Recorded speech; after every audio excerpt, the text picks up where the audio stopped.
Hey all, Fish Talk is here. Don't you just love drinking from a mug so that way you look intelligent? Because I sure do. I think it's safe to say that this year wasn't the best year to be a Smash fan. With online being terrible, Nintendo canceling Melee, and the events that took place in the summer, it wasn't exactly a fun year to be a Smash Bros. Fan.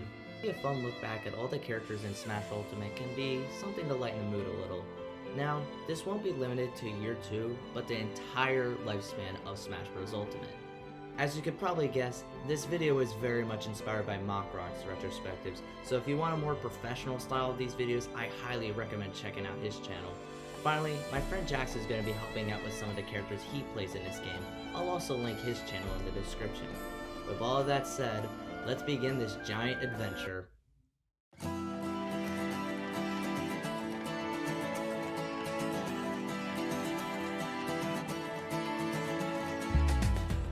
Mario was one of the characters that people slept on in the pre-release and even early days of Ultimate.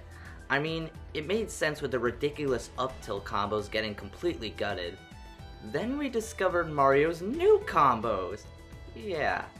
It's safe to say that Mario survived the transition from Smash 4 to Ultimate pretty darn well, as he still has a stupid combo game that will take you on a ride. However, he is still a great entry character due to how simple he is to play. And I'm perfectly okay with that.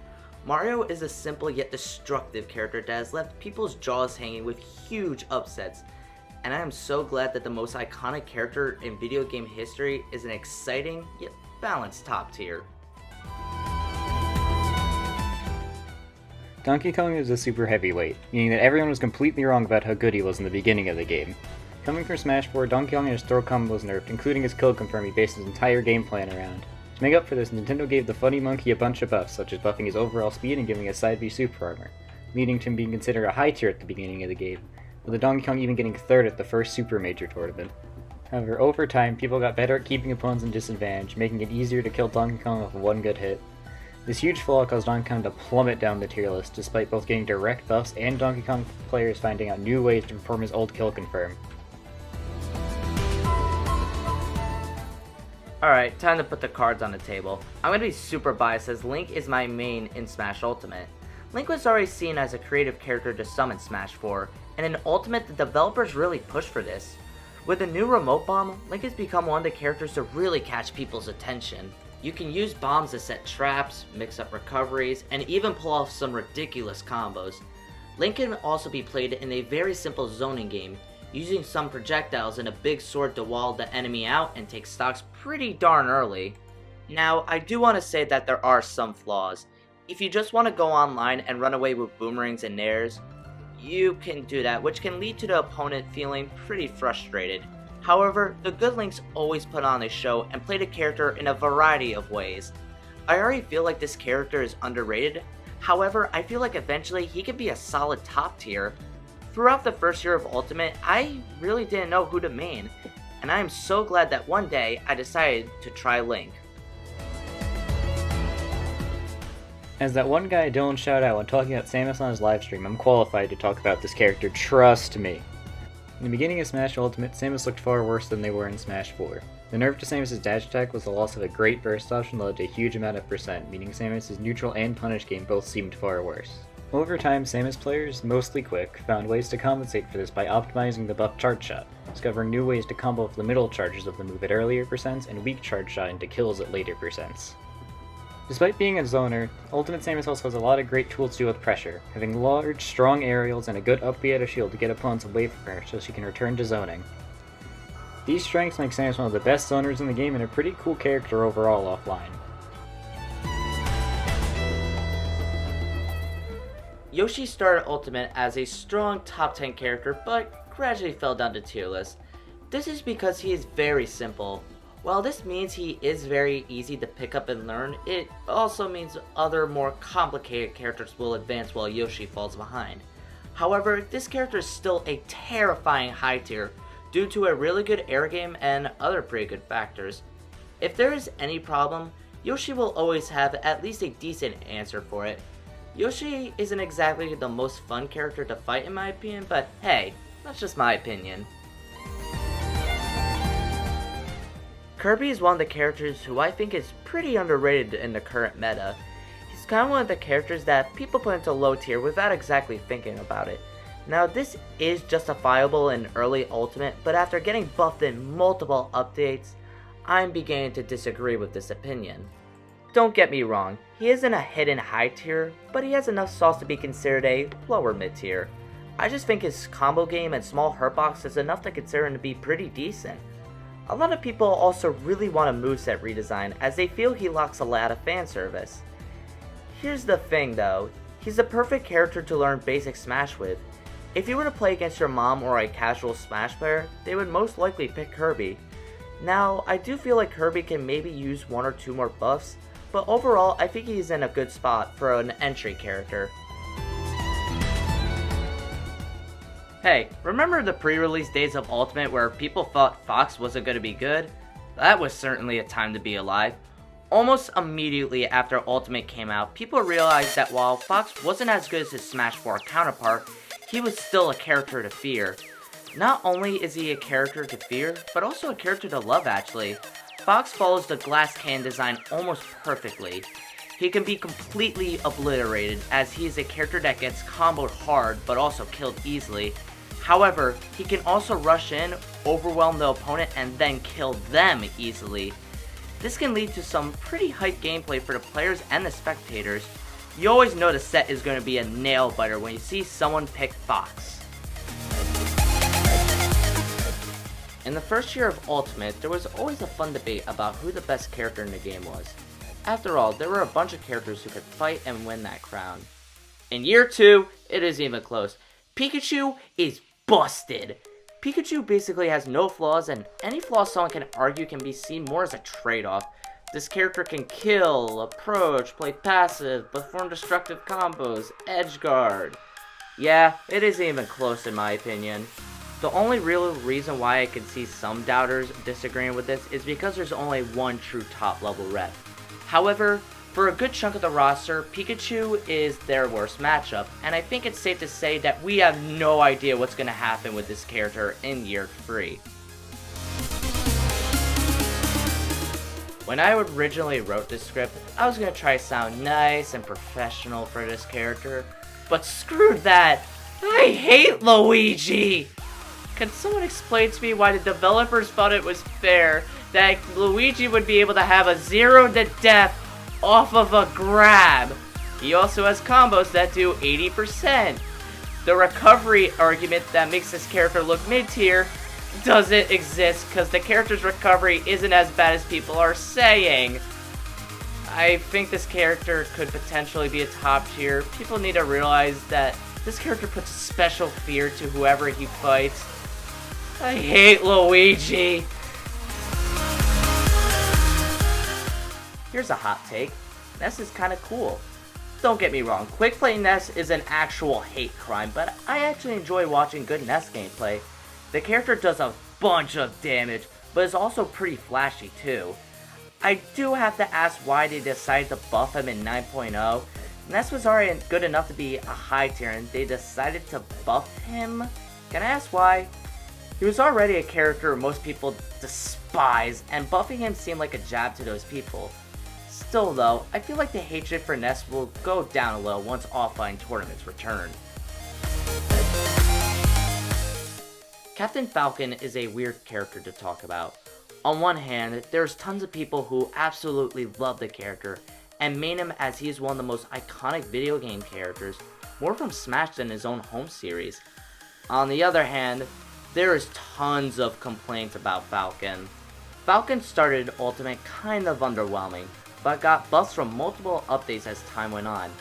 Yes, the dashback thing is annoying, but it isn't that bad.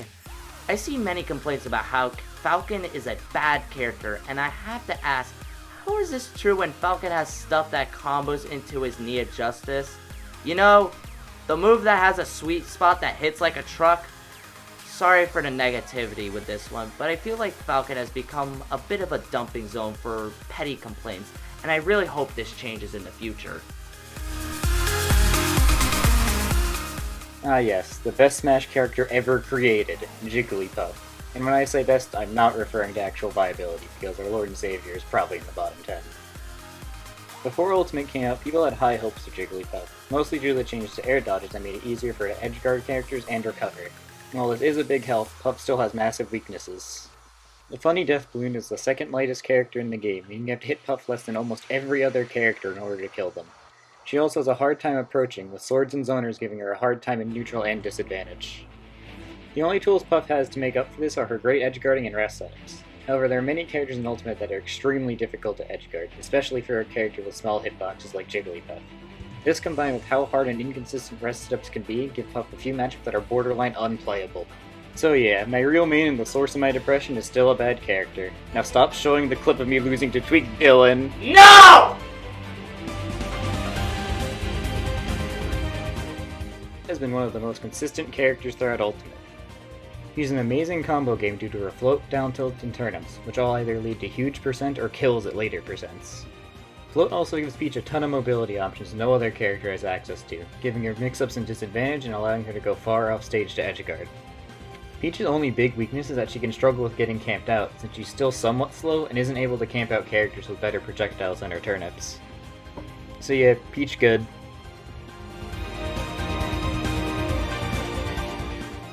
In the pre-release days of Ultimate, people thought that Bowser was going to be terrible.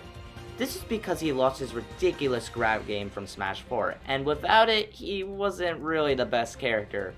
Then it was discovered that Bowser was changed to be the core concept of being a heavy, hitting everything really hard. Bowser went from being a heavy grappler to a heavy hitter. In Ultimate, Bowser will charge at you, deal combos that hit like a truck, and then kill you at 60%. Now, don't get me wrong, he does struggle with characters that can abuse his mediocre disadvantage. However, not only is this character good, he's also kind of fun to fight and play. He's also become one of the best characters to watch, and it's so cool that Nintendo's most iconic villain is an actual character instead of just being a grab button. The Ice Climbers sure are characters that certainly exist. Some people think the Icies are really good because of their ridiculous desyncs, and others think the character is simply not worth the effort. I happen to be one of the people who thinks the character isn't worth the effort. Sure, they do all these crazy combos, but there are so many flaws in my opinion. The AI can be wonky even after the update, and killing the AI basically ruins the entire character. This is because the character isn't designed to be a puppeteer, but rather a 2-in-1 fighter. It doesn't help that many matchups for this character are simply unwinnable. I'm sorry, but I don't think this character is that good. She was one of the most disappointing characters in the beginning of Ultimate. The character struggled with a low damage output, small range, and having no good kill setups. However, over time, through a combination of buffs and Sheik main simply finding out new combos, these weaknesses went away. Due to forward air and needle buff, she can also kill and start combos far easier. Sheik's new combos help her reach a similar damage output to other characters, with incredibly safe moves, and some of the combos can even kill characters consistently around 100%. The only things holding Sheik back are her lightweight and the precision required to play the character, making consistency an issue, since one misinput during a combo can cost them the game or even the set. Even with the inconsistencies, Sheik is still an amazing character, easily capable of winning tournaments in the right hands.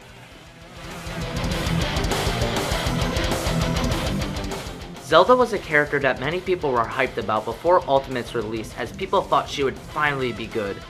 Considering the fact that Zelda has always been terrible since her first Smash entry in Melee, people had every right to believe that she would finally be a viable character. As time went on, however, opinions of Zelda started to tank. Offline, Zelda is still easy to fight, and while her down B could be annoying, it wasn't enough to push her into high tier like some people were hoping. What people realized is, she quickly became a low tier. It's hard to say where she is now after her 7.0 bust, but my best guess is that she is somewhere in mid tier, which is fine enough, but not as good as people were hoping. Online, though, is where she has become one of the most hated characters in the game due to her game plan and neutral B that breaks combos that aren't true. This has made Zelda a frustrating character to fight, and I wish this wasn't the case, as sometimes I want to try and play the character. Oh, well, I guess. In the beginning of the game, Dr. Mario was one of the characters that actually started arguments. This was because people went by to believe that if Dr. Mario got a speed or recovery buff, the character would be broken. Then people realized that to unlock this potential, a balance patch would be needed, not a player to push the character's meta. After that, the character is seen at the bottom of the barrel as he is one of the worst characters in the game. It feels kind of weird to say that though, because he has some stuff. He has a reflector, early killing moves, kill confirms, and a decent projectile. All of this shows how much being slow and having an awful recovery can really hold a character back. It was fun to think that Doc was good for the first days of Ultimate, but now it's safe to say that he's arguably the worst character in the game. Back in Melee, Pichu was a joke of a character, a worse version of Pikachu in every way that hurts itself when it attacks. So in Ultimate, people were surprised to see the absurd power Pichu had. The character was still the lightest in the game and damaged itself with almost every attack, but that was more than made up for with their absurd strengths, being considered to have potential to be the best in the game, being a hard-to-hit glass cannon whose power greatly outweighed anything the opponent could do to them. This all came crashing down in patch 3.1.0, where Pichu got massive nerfs, with his self-damage being increased, his forward tilt losing its amazing kill power, and his hurtbox getting bigger, making him easier to hit. This greatly hurt Pichu's viability, with some people even considering him to be a low mid-tier character after Void, the best Pichu main, stopped doing well with them. But after a while, people started to re-recognize how great a lot of Pichu's strengths still are, causing them to eventually think Pichu has earned an upper mid or high tier character, and an extreme glass cannon that can either kill in 1 or 2 hits or die at 40%. Falco is an unfair top tier that is really dumb and stupid and dumb. Okay, I'm biased because Link doesn't do the best against Falco. Falco most of the time plays like an average character as his neutral and disadvantage aren't that spicy. Then he hits you with an up tilt that does 7 bajillion damage. Yeah, I don't like this character. But hey, considering how bad he was in Smash 4, congratulations to all Falco mains, I guess you finally get to play the character. And we finally reach our first pair of Echo Fighters who actually have differences between each other. Marth in Smash 4 was seen as the superior character, with Lucina seen as the inferior. However, in Ultimate, the roles have been swapped. Marth is a character that hits both ends of the killing spectrum. He can wall you out with tippers and kill you stupid early with some perfectly spaced moves. However, if the player isn't playing near perfectly, Marth simply doesn't keep the opponent out and struggles to kill. Even after the buffs which made Marth into debatably a high tier, there is still no real reason to play him when you have Lucina. Speaking of Lucina, she's busted. While she doesn't have the jankiest things, she's basically everything you want in a character and dominates the meta. Personally, I think Lucina could be a top 5 character. It's quite a shame though that the character who is more difficult to play, Marth, is inferior to the one that's easier to play. That whole concept is something that keeps me up at night. Young Link is actually insane. This character was considered to be busted at the beginning of the game, and for whatever reason, Nintendo decided to buff him into a top 15-ish character in 7.0. Yes, I'm well aware opinions on him were dropping, and he was considered to be a mid-tier to some, because he struggled to kill sometimes. Boo-hoo, considering the fact that he can perform high damage combos with projectiles. Also, yes, you heard that right. Young Link is in the top 15 or even a top 10 area. This character zings an arrow at you and then suddenly you're at 100%. Then he kills you with a nair. They buffed this character. But hey, as someone who has him as a pocket now, yeah, he may be busted, but he's really, really fun. Ganondorf was said to be a high tier or upper mid tier at the beginning of the game, but slowly fell down the tier list. For a while, people thought Ganondorf's damage output was enough to cover his slow speed, bad recovery, bad disadvantage, bad neutral, basically almost everything. It took a while, but Ganondorf has hit rock bottom once again, being considered to be one of the worst, if not the worst character in the game for the third time in a row. From a design standpoint, people were also upset that they didn't design any more of his moveset besides the smash attacks. Warlock Punch, for example, could have been replaced as he already has a big move, his up tilt. Now, I've said this before, and I'll say it again. Most of us are probably mid-level players, and while top level is the most interesting meta to watch and study, you don't have to stick to it if you just want to go to a local. I also feel like while Ganondorf may be bad, he is absolutely hilarious and a hype character that can get the crowd cheering in 5 seconds. Mewtwo is a fluid character that can unleash deadly combos and other tricks to mix up the opponent. Mewtwo is a fun character to play up until the point where you get hit into disadvantage. Because Mewtwo's tail is a hurt box and it is constantly swinging around, he will get in places that really feel unfair at points. It doesn't help that he's one of the lightest characters in the game, meaning that if his tail swings out in front of a smash attack, he will get hit and die at a ridiculously early percent. I tried to make this character work, and while at some points I do find him fun, his disadvantage can be very frustrating when it really shouldn't be. They kinda did him dirty in this game in my opinion. Yes, these two characters. Roy was held in shackles in Smash 4 due to him struggling with approaching when he had to, and this caused him to be at the lower end of the tier list. In Smash Ultimate, the shackles have been broken and now we have a top tier rushdown powerhouse, and I find that to be pretty awesome. Roy also has his Echo Fighter Chrom, which is also a really fun and cool character. This is how Echo Fighters should have been done. You can play Roy if you want to kill early and combo sour spots into sweet spots, or you can play Chrom if you still want the rushdown strategy but want a consistent sword hitbox. Now, while I do think Roy's better, I feel like there's less of a gap than people think. Not only are these two characters top tiers, they are super fun to watch and to play. Fun thing to know is that Jackson, the person helping me with this video, actually has a Pocket Roy, and I actually have a Pocket Chrom. Sorry for going off, I just really love these characters.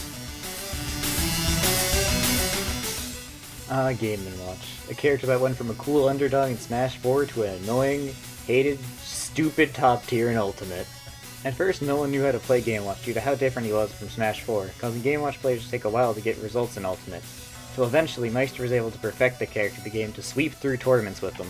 It turns out Game & Watch was an amazing character with a great combo game, an amazing anti-camping move and bucket, fast save moves that led to big damage, the ability to punch any move with his up B shield, and one of the best, if not the best, advantage state in all of Ultimate. Did I also mention that I hate Game & Watch, and everyone hates Game & Watch because he's stupid and dumb and stupid?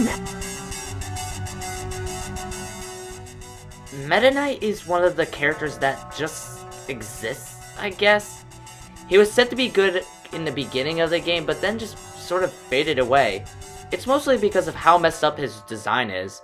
If Meta Knight can ladder combo the opponent, he wins the matchup. If he can't, then he struggles hard and feels like a mess of a character. There's not a whole lot to say about him, I'm sorry, but yeah. Pit and Dark Pit throughout Ultimate were almost exactly what they were in Smash 4. Almost everything about them was decent, but there wasn't anything that knocked it out of the park. However, since Ultimate is the game where every character is absolutely insane, the pits fell into the low tier or the bottom of mid tier to many. When searching through old characters to buff videos or patch wish lists, I would always see people asking to give the pits something that was more decent. In 8.0, we got the changes that people were looking for. The character didn't get anything too insane, but the changes made the pits solid characters. With a new update, the pits have more ways to kill earlier, which made a huge impact as the character shot out of bottom 15 to maybe a high tier. From a design standpoint, while there aren't too many differences between the two, the different neutral Bs and side Bs are enough to give you a reason to prefer one over the other. Pit is still a basic character, but now a good one who can serve as an entry to the competitive meta. In Smash 4, Zero Suit was mostly focused around her amazing grab game, so when she lost her combo throw in Ultimate, people thought she would suck. Though over time, as Zero Suit was figured out more, she started to place very well, leading people to think that she was still good.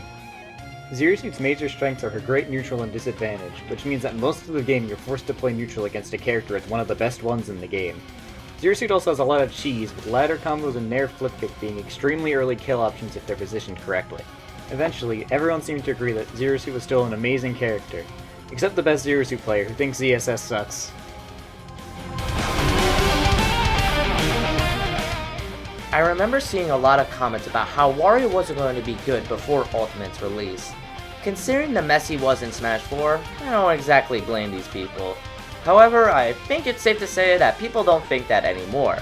Wario has become one of the most popular characters in Ultimate and can put a different level of fear in an opponent because of his waft mechanic. Wario also has deadly combos even without waft and a stellar camping game. It's also funny to see a chubby fat man and to be top tier alongside a goddess and a space pirate werewolf. I love Ultimate. Snake is one of the coolest characters in all of Smash, and he's agreed to be one of the best. Even before Ultimate came out, most people thought Snake was going to be amazing, with his huge damage output and amazing trap-based neutral and advantage state making him a huge threat when he has room to set stuff up. As players got better at playing around Snake's camping and abusing his bad disadvantage, most people stopped thinking he was a top 5 character, instead having him in the range of top 10 to top 20, which is still amazing for a game with 80 plus characters. Ike was my first Smash Ultimate main, even before I knew of MKLeo's success with the character. That was almost 2 years ago, and over that time, even after I stopped maining the character, I always had him as a pocket and used him against my more casual friends. In the early days of Ultimate, people thought the character was top 20 because of MKLeo's rampage from tournament to tournament using Ike. Once MKLeo stopped playing the character, opinions kind of dropped and the character just plummeted down the tier list. He also got the negative reputation of just spam Nair to win, haha. However, I was always optimistic, thinking the character was either the top of mid tier or at the lower end of high tier. There were also the many Ike mains who stuck with the character throughout Ultimate. No one could have expected the character getting buffed in 8.0, but it happened and it brought some interesting changes. They changed the knockback of Nair, his main neutral and combo tool, while also giving some pretty good buffs to his other moves. I feel they did this to get rid of the negative reputation Ike got, and they attempted to make him feel heavier. While I don't think they got the result they were looking for, I still call it a success. Not only does Ike have a more varied game plan, but also new Nair combos, and to be honest, I feel like most people are happy about this. The character is much more interesting while keeping the flaws he had which hold him back from being busted. Remember how I said I always kept a pocket Ike? After the bust, I even picked him up as a secondary, and sometimes I even consider becoming a dual main with Link and Ike. I think it's safe to say that we like Ike. Pokemon Trainer is another character that's been consistently considered good throughout the entirety of Ultimate. In the beginning, most people thought Ivysaur was by far the best of the 3 Pokemon and could be high tier on his own.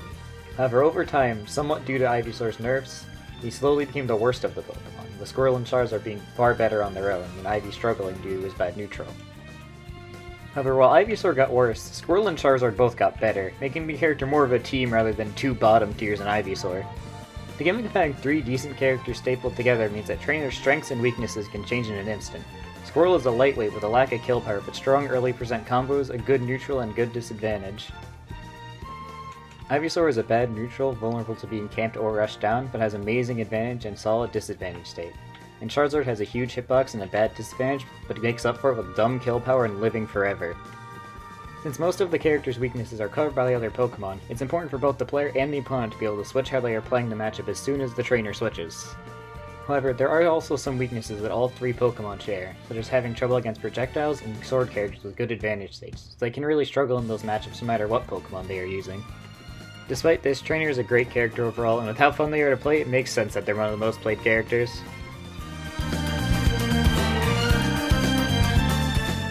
Diddy Kong is another character that just exists, I guess. Their character can be used as a good counter pick, and even has had some recent success, even without the infinite that was patched in 8.0 thanks to Tweak. But even with Tweak briefly playing the character, and some people saying he's a high tier, no one really plays this character. Is Diddy Kong a secret high tier, or is he nothing but speculation and false hype? Who knows at this point? Lucas is another one of the characters that is just sort of there, but in my opinion has the potential to break out and become a threat in the meta. The character started out as a low tier because of the nerfs he got coming into Ultimate. As time went on though, people realized that some of the buffs PK Freeze, for example, were kind of insane. Lucas at the moment suffers from Twitter combo syndrome, where people show off all these crazy combos in the training room, yet we're still waiting to see people to do these combos in a tournament. At the moment, I feel like Lucas is towards the upper end of mid-tier, as I think his zoning is good. I still feel like his comeback potential isn't exactly the best. Still, this is at the very moment of writing this. Who knows, maybe the character will fly up the tier list if someone puts the effort in. Sonic is probably the worst designed character in the game. Not only does he lack a lot of fan service, but he is extremely frustrating to fight against, especially online. Sadly, this issue isn't exactly going away, as Nintendo decided to buff the character in 9.0. If I'm going to be honest, this feels like a huge middle finger from Nintendo, as many people have been making reasonable complaints. Maybe they were trying to buff some of his options so he had have more reason to fight. Yeah, no. In order to make this version of Sonic not a hellhole to fight, heavy nerfs are going to need to take place. This is basically everything that everyone has been saying for a long time, so there's not much else to say. Moving on. Let's leave this short and sweet. DDD was absolutely horrendous in Smash 4, and in the beginning of Ultimate, people thought we would have a viable version of the character that didn't rely on chain grabs. Then DDD's Gordos, his entire neutral tool, got nerfed so early on. Then the character just flat out tanked and is now considered to be trash. In 8.0 the character got some buffs which made people believe that the character wasn't bottom 3. Yeah, no, this character still sucks. While there have been some results, it's more that the players are good rather than the character. Now I could be biased since Link is extremely good in this match. Okay, yeah, that's entirely it. DDD might be decent. Hey, imagine if they didn't nerf this character in 3.1. Yeah, Olimar was already pretty decent in Smash 4, then he got buffed to the moon coming into Ultimate. People figured out pretty darn quickly that this little guy was almost a complete nightmare and was most likely the best character in the game. Then he got nerfed and kinda janked in 3.1. In this update, Olimar received heavy blows and even lost a functioning shield as his hitbox went outside of it. This made many people believe the character fell hard and Olimar's results went down. For a while, everything regarding Olimar was pretty silent until the results started to come back and people realized that Olimar wasn't that bad even though he lacked a functioning shield. In 7.0, his shield got buffed and it's safe to say that Olimar is still pretty good while not a disgrace like he used to be. Now, he isn't the most fun character to fight, but no character deserves to not function and I'm so glad he got fixed.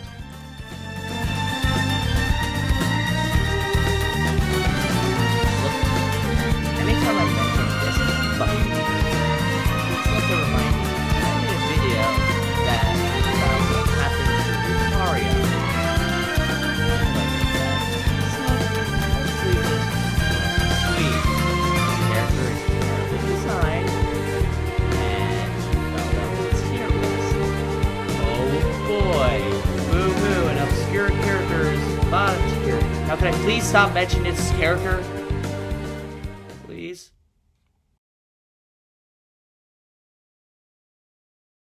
Rob was one of the coolest characters in Smash 4, definitely not biased because he was my main.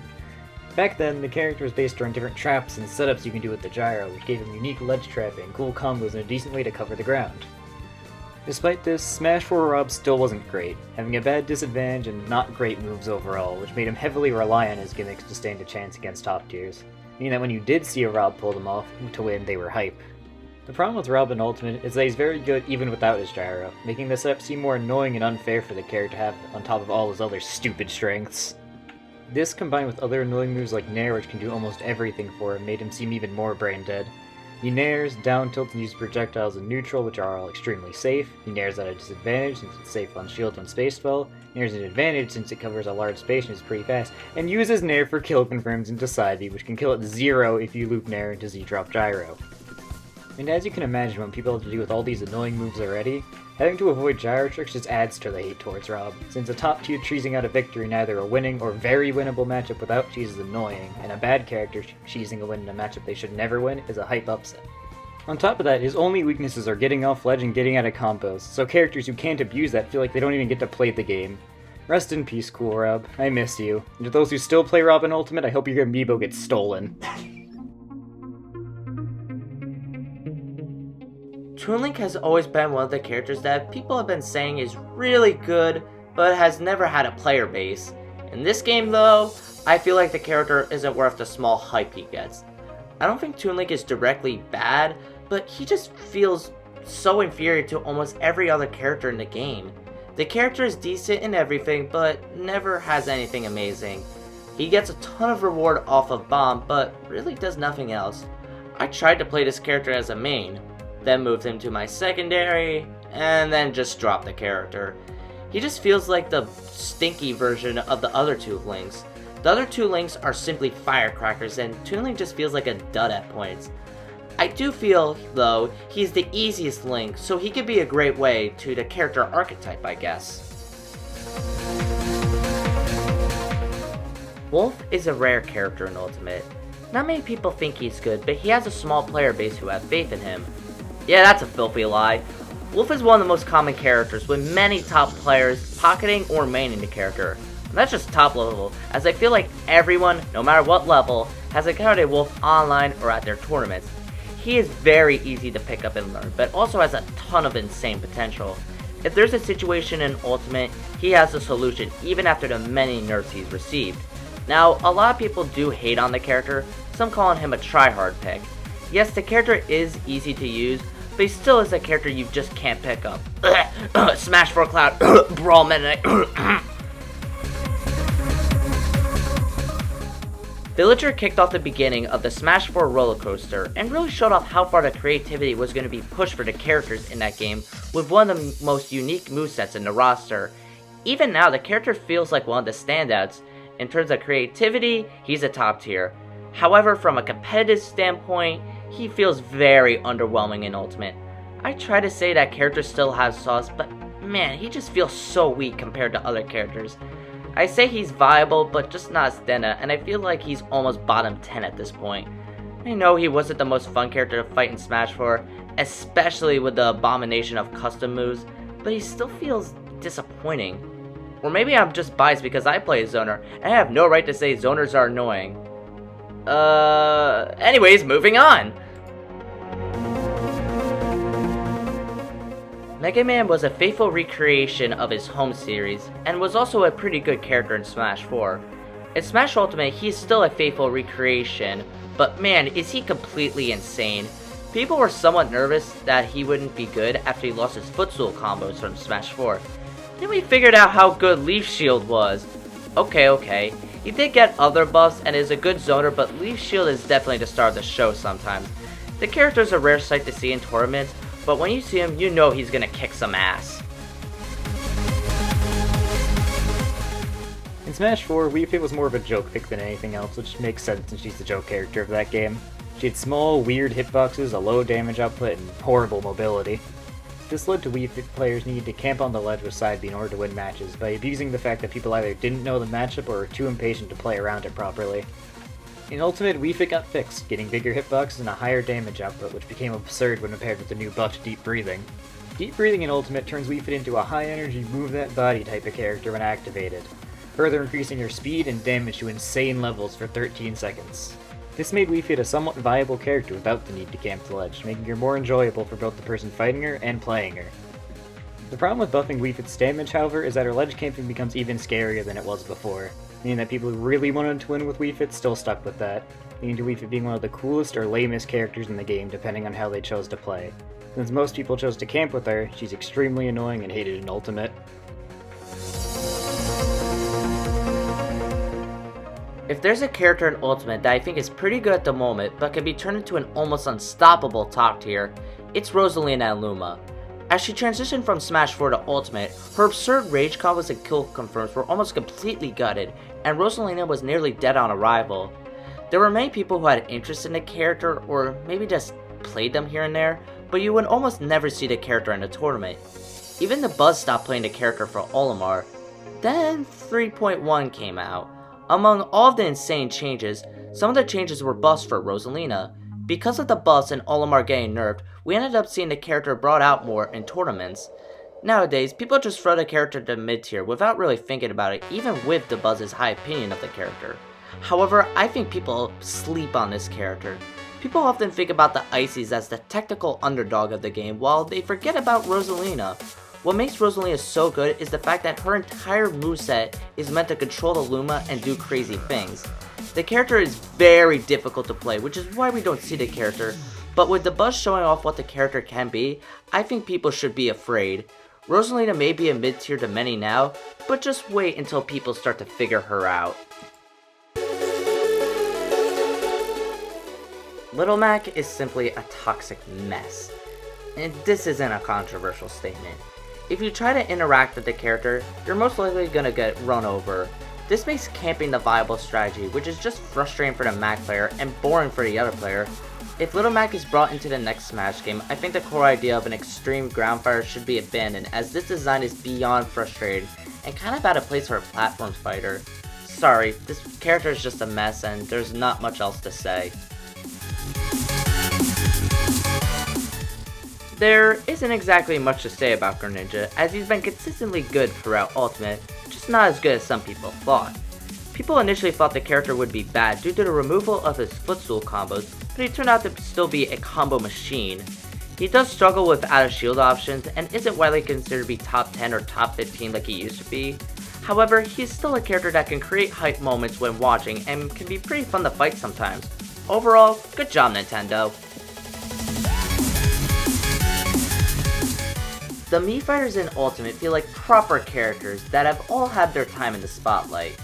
In the beginning, people focused on Mii's Sword Fighter due to his ridiculous tornado combo that could kill really early, and he was considered to be high tier to some. As time went on, interest and opinions dropped for the character, and the Miis sort of died out. Then, it was Mii Gunner's second time in the spotlight. I say second because there was a lot of hype for the character before Ultimate came out, but the character was dropped almost instantly during the release. However, due to a funny Mii costume, many people played the character for a few days before the hype died out once again. You may have noticed that I'm missing one more fighter. Until very recently, very few people thought Mii Gunner was a viable character. However, during 2020's fall season, interest for the character has exploded, and now many people consider him to be a very good character at the moment.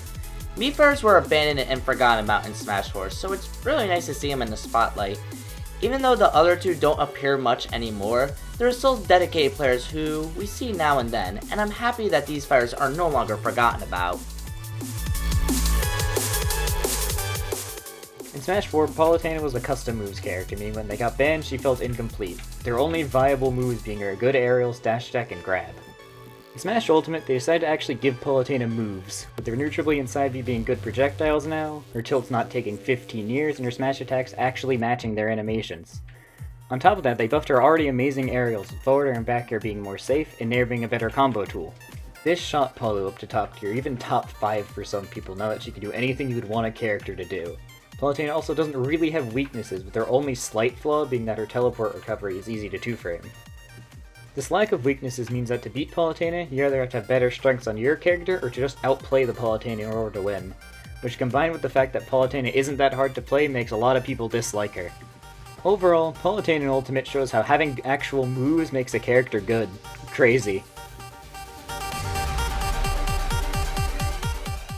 In the pre-release and even early days of Ultimate, people thought that Pac-Man was heavily nerfed from Smash 4.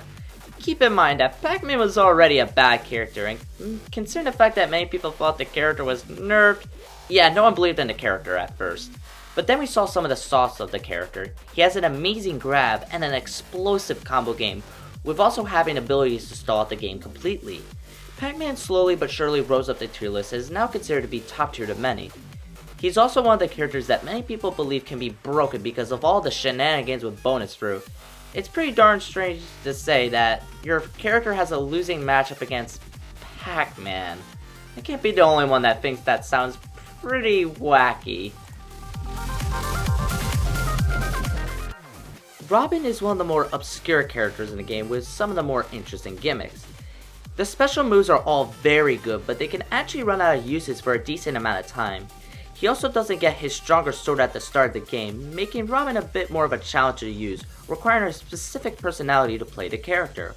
He can destroy opponents with some nice plays using spells, but can crumble under pressure. My best guess is that he is a mid tier at the moment, which is better than what he was before his buffs, but I still feel like there's some room to grow. He's a cool character, but in my opinion needs 1 or 2 more changes to be an actual threat in the meta. I don't think anyone will say that Shulk isn't a strong meta threat in this game, but there's always a debate about how strong he really is. Looking at many tier lists, he can range from the lower half of top 20 all the way to top 5. My best guess is that after the nerfs he's somewhere in the top 10, but this can very well change. While getting nerfed isn't the best thing in this game, I'm really glad his shield art was nerfed so he can no longer cheat and get out of combos. Is Shulk broken still? Maybe. Is he cool though? Yes, absolutely. Now, I may be biased because he's from my favorite video game of all time, but he's always been one of the characters I've been rooting for, as I've always wanted to see someone get close to his peak. I feel like the day someone will truly master Shulk isn't a matter of if, it's a matter of when, and who will have the patience and determination. Hopefully one day, someone will really be feeling it. Bowser Jr. is often the default low tier to many, as almost everybody puts him in their low tiers without exactly thinking about it. I do agree that the character isn't a secret high tier, but I still feel like he could be a decent character, especially after his 9.0 buffs. The character can be comboed like a heavy and doesn't have the best neutral, but then you get hit once and then you take a 60% combo! I feel like the character has some room to grow with all the crazy combos and Mecha Koopas. There isn't a whole lot to say at the moment, but I feel the future of this character can be quite spicy. Duck Hunt is a wacky wild card in Ultimate. Some people think the character can be broken with the amounts of crazy setups the character can pull off in a match, while others think the character crumbles under pressure without the ability to kill. To be honest, I don't know. It honestly depends on the bracket, as the speed of the character can determine how Duck Hunt is going to do. Is he bad? No, as sometimes his camping is kind of obnoxious. Is he a secret powerhouse? I don't know, you tell me. Ryu and Ken were very underwhelming when Ultimate came out, as they were too difficult for the reward they gave. When they got buffed in 3.1, not only did they become viable characters, but also gave them a bit of variety. Ken took Ryu's role from Smash 4 as the run-up and beat the crap out of the opponent character, while Ryu heavily centered around a powerful neutral. Then they got buffed again. Can I ask why? In my opinion, these fighters have their moments, but they can be kind of frustrating to fight. However, in terms of fan service, they really put Street Fighter into Smash with many special inputs and the auto turnaround stuff for one-on-one fights. These characters aren't terrible, but I really hope to God Nintendo doesn't buff these characters anymore. Please?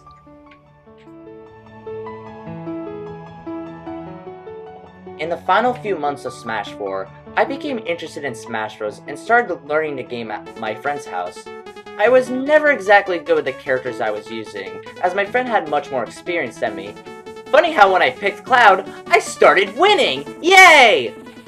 All jokes aside, this character is my first ever true main, so my opinion on the character may be affected a little by nostalgia. While Cloud isn't the most fun character to fight, I still love playing him. Many Cloud players dropped in coming into Ultimate, myself included, before I realized that maybe I was just bad at the game. Cloud is the perfect gateway character for people looking to start a casual tournament career, as he is very easy to play and offers a lot of strengths. He has a solid neutral, giant sword hitboxes, quick ways to rack up damage, and some pretty swell juggling tools too.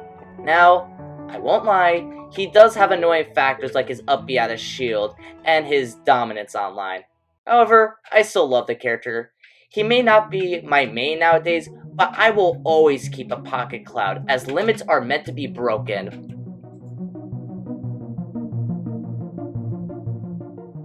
Corrin throughout Ultimate before 8.0 was kind of pathetic if you ask me. In Smash 4, Corrin had some ridiculous tools that were considered to be the DLC privilege of the character, and all of it got butchered coming into Ultimate. Not only did people stop playing the character, but she also just flopped down the tier list and was considered bottom 10 or even bottom 5 to many people. The character felt very weak and was also really slow, giving barely any reason to play the character besides maybe using them for 1 or 2 matchups. even then, there are so many other characters that pre-patch Corrin was simply forgotten about. Then 8.0 rolled around, and we saw many amazing buffs for the character. While they still are slow, they are way stronger and actually feel like a complete character. The character is starting to go up the tier list and is also having some people either main or pocket the character. I'm even interested in having a pocket Corrin sometimes. While she isn't what she was in Smash 4, I'd say that her design is way better and unique than Smash 4, and she feels like a complete package now. Bayonetta was perhaps one of the biggest disappointments coming into Ultimate. I know I said how I got into Smash in the last few months of Smash 4, but I'm aware of what the character could do in that game. I also believe that no character, no matter how powerful they were in the past, should be bad because they don't function properly. Bayonetta was not only slaughtered coming into Ultimate, but also just didn't function. Her kill power was weaker, her recovery was nerfed, and her neutral was absolutely horrendous. Not to mention the fact that people could just pop out of her combos. Even with early fixes, Bayonetta was considered to be bottom 15 of many, and there was really no reason to put effort into playing her. However, after her buffs in 8.0, I feel like she is way closer to the mark. She still has a horrendous neutral and sometimes exploitable disadvantage, but has heavy hitting combos and even new kill combos. Most importantly though, she actually works. Like Corrin, the character is on the rise, and I feel like we don't know the character's true potential until we get back to offline. Is Bayonetta broken now? No. Is she hype, however? In my opinion, yes. Finally, we reached the fully original new characters for Smash Bros, and I have to say, Inkling was a great start. Not only was she a no-brainer for Smash Bros considering how popular her home game is, but longtime Splatoon fans think she gives off a great feeling from her original games. Inkling, while they have fallen down the tier list a little, still remains as one of the most popular characters in the game, and was a great start to kick off the Smash Ultimate pre-release hype.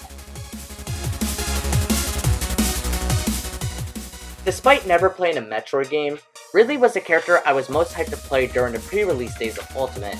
To be honest, I thought it was going to be a Ridley main, of course before I knew I was going to suffer an 8-month-long maining crisis. However, Ridley was never more than a pocket, sadly. Now, this isn't really because of my opinion of them on the tier list, it's more because I felt more of a connection to sword characters and zoners. That being said though, Ridley still is a ton of fun just to have as a pocket. Now, there are a few questions I have about the design, such as his lower than expected weight, and the fact that his down B is considered to be a grab, if I'm not mistaken. Still, having the combos, command grab, and fireballs is still pretty awesome. While I don't main this character, I'm still pretty satisfied with the result we got. Ridley and K. Rool were perhaps the most hyped up characters for a fan favorite perspective, but I'm pretty sure out of all the newcomers, the Belmonts were hyped up as people thought they were going to be completely broken, even with K. Rool in the roster. I constantly heard how people thought started out as an upper high they were going to main the character, then fell into mid tier. The character has some insane range with some disgusting projectiles, and for some people to believe that this character was going to be a serious threat in the meta. What happened here? Then the game came out. The characters are basically Zoner Ganondorf, where they have some incredible strength. I know I just said that the Belmonts were the most hyped up, but they also have slow speed. I think there was even more for no ability to deal with pressure. The reason why I mentioned the Belmonts absolutely K. Rool is because the hype. While there are some mains out there who more than a character, no one really has faith in the Belmonts during the early days of Ultimate, and they also got a negative reputation for not exactly being fun to play. But because he was the casual player Annihilator, he also got hard nerfed. But consider how bad online is, I'm not complaining that no one's playing them anymore, as he was considered to have potential to be the literal worst character in the game. However, eventually he got some buffs and was briefly considered at mid-tier to many, before slowly falling back into low tier. Then he got buffed again, and yeah, the cycle appears to be repeating itself yet again. Look, I feel that as long as K. Rool is easy to fight, he'll never be too great, though he has his exciting moments. K. Rool is a strange yet simple character which can be a decent gateway to local tournaments for new players, but as the skill becomes higher, K. Rool simply becomes worse. I feel like the developers really tried hard to make him a good heavy without too many gimmicks, but sadly he just turned out to be a mediocre gimmick. Still, he's a fun character, and like Ganondorf, if you really just want to play K. Rool in a mid-level local, go completely crazy.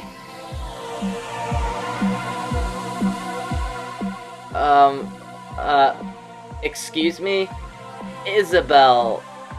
what? Being completely honest, I don't know. Does anyone really know? I honestly don't know what to say about this character. Some days I think they are bottom 5 and way too weak to be anywhere near viable, but other days I feel the character has some hidden sauce. The character is just so strange. Seriously, what else is there to say? Do Isabel players even know? Who knows, man? Incineroar feels like he's in shackles. He has some fantastic moves while having the slowest physics in the game. He started out as possibly the worst character in the game, but got many buffs throughout multiple updates. However, even after the more recent buffs, people still consider him to be a bottom 5 character. However, I actually like this character. Similar to Ganondorf, you play this character not to practice, but to cause absolute chaos, especially online. After trying to play this character for fun, I realized that this character may have more sauce than people realize. Yes, I know it's online, but I feel like instead of being bottom 5, he could potentially be bottom 15? Considering how he started in Ultimate, I see it as an absolute win. Plant is what I consider to be a masterpiece, and everything I wanted him to be. Everything about the character feels so beyond stupid, and considering this is a potted plant, I find the design to be kind of toxic, yet beautiful. Plant is often placed at the lower end of the tier list. Before Brood worked his shenanigans in a tournament, Plant was often considered to be bottom 3, if not the worst character in the game. Brood worked his magic, and people briefly thought the character could be somewhat decent before he kind of tanked down the tier list again. However, considering that no one expected this, and no one said, "The leaks were true," for his reveal, I'm so happy he's in the game. Ah yes, Joker. Remember the days where people thought the character was somewhere in high tier? Yeah, some people were just a bit disappointed with Joker in the beginning, though I think that has completely changed now. I think we all know Joker's story at this point, as MKLeo has gone from tournament to tournament, absolutely obliterating the competition with Joker. It's safe to say that Joker is now considered one of the best characters in the game, and also a hype one. Some may think Joker was just another pay-to-win character, but no. In order to win with Joker, you have to be super precise and constantly on the move. Sure, you have Arsene, but even then, playing Joker isn't something that is really easy to do, and that's why I like the character. It's also really cool seeing the character that has so many fans from its home game in Smash Bros., as I don't think anybody was expecting this. Back when Hero was released, I absolutely hated this character and thought he was an unfair, stupid top tier. Now that I'm somewhat better at the game and a bit more mature, I actually like this character. I may not like to play this character, but watching and even playing against him can be tons of fun with all the shenanigans Hero has to offer. In my opinion, he's one of the strangest characters in the game, with a heavy reliance on a funny dice roll, and you never know what you're getting into whenever you have to face a hero. Now, I do think there should be a tool to fix the language barrier for multi-language tournaments, but I would be lying if I said that I didn't like Hero. Banjo-Kazooie is a bit of a sad story, to be honest. When he was revealed at E3 2019, the hype for this character was absolutely insane, with people saying that their true main was finally in the game. After all, this was a huge crossover and a big moment in gaming history. Even I wanted to play the character as he looked so silly, and I was still desperate to find a main. Then Banjo came out, and people played him for a few days before a wave of disappointment hit. Many people thought the character was a campy and toxic disaster. Nowadays, no one really plays the character, and it's kinda sad. However, I feel a bit more positive, I guess. It's okay to be hyped for a character, but it's also okay to have the character not fit your playstyle. After all, Shulk is from my favorite game of all time, and I'm mostly playing a character from a series that I barely have any experience in. Look, the character isn't the most fun to fight, but they still do have some wacky things, and I'm so happy for those who finally got their true main. After the big reveal of Banjo coming to Smash on the day of that spicy direct, and Sans being revealed as a Mii costume, the hype for Terry after the event was a bit calm. Now this is partially because of a leak, but it makes sense as it was the same direct as Banjo and Sans. However, when he was released, A lot of people stay with the character even after the mandatory week of everybody playing the character and nobody else.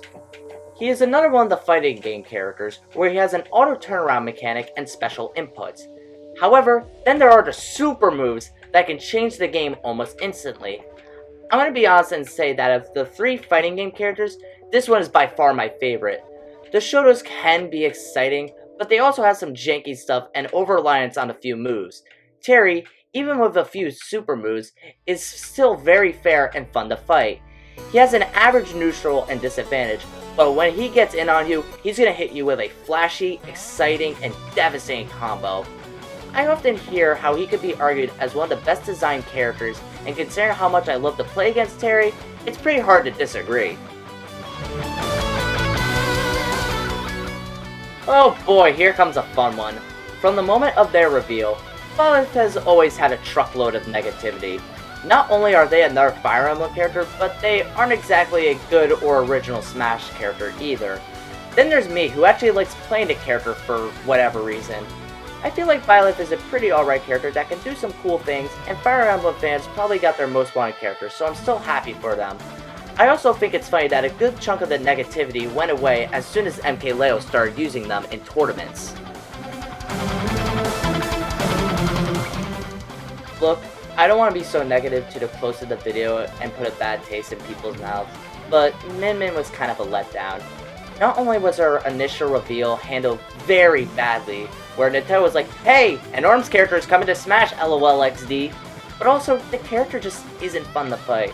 Now, there are some good Min Mins who are somewhat spicy with the character, but if you just want to go online and spam forward smash, then you can.